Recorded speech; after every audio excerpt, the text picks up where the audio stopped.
क्या आप जानते हैं कि बाइबल सुस्ती के बारे में उससे कहीं ज़्यादा बात करती है जितना अक्सर मसीही समझते हैं। क्योंकि सुस्ती सिर्फ आपका वक्त ज़ाया ही नहीं करती, बल्कि ये आपकी सलाहियत, आपकी बुलाहट और उस मुस्तकबिल को भी चोरी कर लेती है जो खुदा ने आपके लिए तैयार किया है।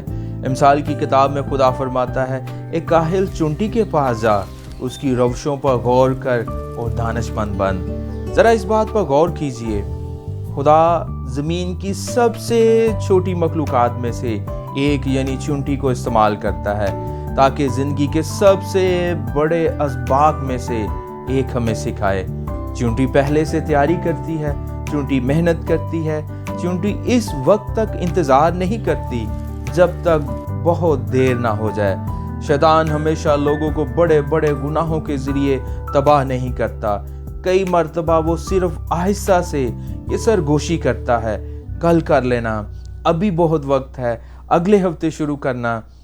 फिर दिन महीनों में बदल जाते हैं और महीने बरसों में, और वो मकसद जो खुदा ने आपके अंदर रखा था वो कभी पूरा नहीं हो पाता।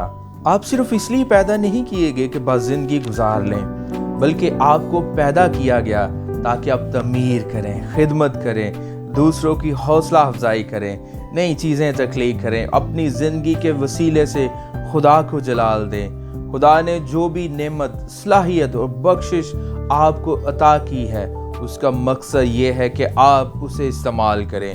और याद रखें, आराम और सुस्ती में भी फ़र्क है।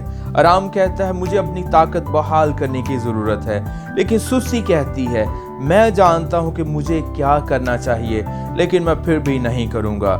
एक बेकार जहन आजमाइश, हौसला शिकनी और नाउमीदी का आसान शिकार बन जाता है, लेकिन मकसद इंसान को सिमत देता है।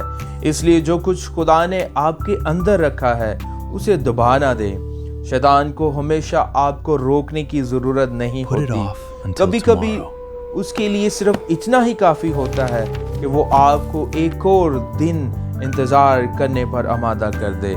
आज ही आगाज़ करें, आज ही उस मकसद के मुताबिक चलना शुरू करें जिसके लिए खुदा ने आपको बुलाया है। आमीन।